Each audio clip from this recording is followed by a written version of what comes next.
There's a truth about money almost nobody says out loud. Most people don't actually want to be wealthy. They want to be seen as wealthy. They want to walk into a room and feel the temperature shift. They want the pause, the second glance, respect before they even speak. But here's what almost nobody realizes. The moment you use money to prove your worth, money changes roles. It stops being a tool for freedom. It becomes a prop, a performance, a layer of identity you now have to maintain. It becomes a billboard. And slowly, without noticing, you start renting your life, just to keep that billboard lit. Think about this carefully. If your bank account doubled tomorrow, what would you feel first? Would you sit quietly and think? Or would you look for a way, subtle or not, to let people know you've entered a different level? Your answer reveals everything. Not just how you see money, but whether money will make you freer or trap you deeper. Welcome to Rich Explained. This is not where we teach you how to look successful. This is where we break down money deeply enough so it doesn't control you. And if you're someone who genuinely wants to understand what financial freedom actually feels like, not just play the role of someone rich through expensive signals, subscribe to Rich Explained. Like this video if it shifts how you see money, and comment the biggest struggle you're facing right now. Because sometimes, the thing keeping you stuck isn't your income. It's your definition of success. If you're in your 20s, 30s, maybe early 40s, earning, building, trying, but still feeling like something invisible is pulling you back, this is for you. That invisible force has a name: the pressure to look successful. And this is where things start to change. Real wealth and looking wealthy are not the same path. From a distance, they look identical. Nice car, clean outfits, busy schedule, good neighborhood, polished photos. But the deeper you go, the clearer the gap becomes. One path leads to lightness, flexibility, the ability to say no without fear. The other leads to pressure, debt, comparison, a life shaped by other people's eyes. One person uses money to reduce friction. The other uses money to increase image weight. One becomes freer. The other becomes more observed. And the dangerous part is this: most people don't realize which one they're on. They think they're leveling up, but they're actually tightening the cage. Imagine this. It's Monday night. You're on your couch, scrolling Instagram. You're not searching for anything, just passing time. Then you see someone your age standing in front of a new house. Grateful. Swipe. Car keys. Clean angle. Brand visible. Swipe. LinkedIn post. Promotion. Champagne. Soft brag. No one says, "I'm rich," but everything says it for them. This is where things start to change, not in their life, in your mind. A subtle pressure builds. You feel behind, like you missed something.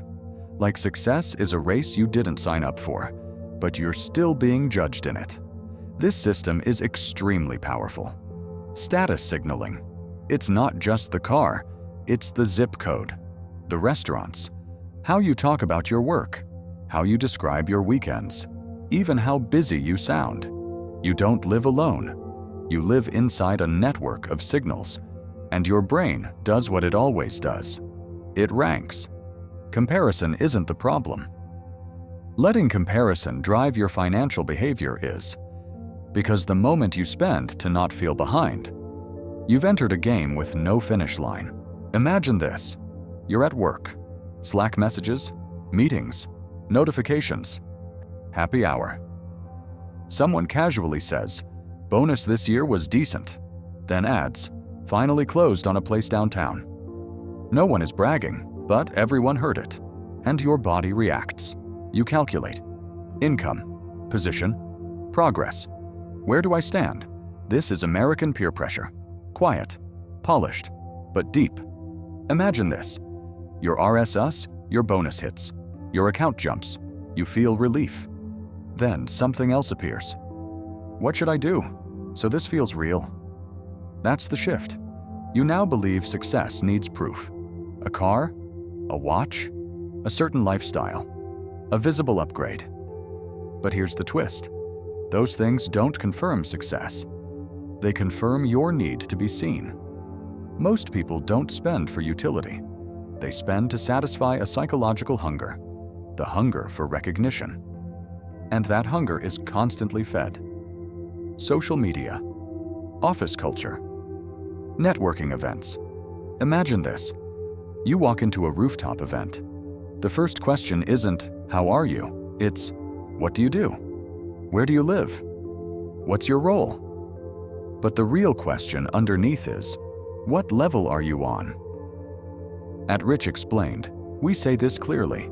You can earn a lot and still be poor. Not financially, psychologically. You're not poor because you lack money. You're poor because you need people to know you have it. Attention is a form of debt, and it compounds. The moment you look successful, you sign an invisible contract. I will continue to impress. The more attention you receive, the more you must maintain. And maintenance is where people quietly burn their future. Pause for a second. If you're stressed, financing, overworking, just to keep your image stable, is that success? Or are you leasing a lifestyle with your nervous system as collateral? That's not freedom, that's performance. Imagine this. You buy a new car. Week 1 feels powerful. You feel upgraded. Then your brain adapts. Back to normal. But your expenses don't. Now your standards shift. Clothes, restaurants, trips, social environments. No one forces you. The image does. Image is a prison built from expectations, and the first expectation is yours. This is where ego speaks. You deserve this, and maybe you do. But the problem is not enjoyment. The problem is signaling. A personal reward becomes a public message. And once something becomes a signal, it gets judged. You don't just own it, it defines you. An expensive lifestyle doesn't stop at the purchase, it expands.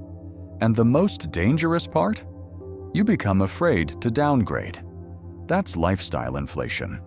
You earn more. You spend more. You feel the same pressure. Freedom doesn't grow because your identity now depends on maintenance. Money is not meant to impress. Money is meant to create options, time, space, the ability to leave. Money is strongest when it stands behind you, not when it's dragged onto a stage. When money is behind you, you can say no. When money is on display, you become visible. And visibility changes everything. But here's the part no one talks about. The moment people think you have money, they stop seeing you as neutral. They see opportunity, resource, access, a solution, a walking wallet. Imagine this. Dinner with friends. Before, you split the bill.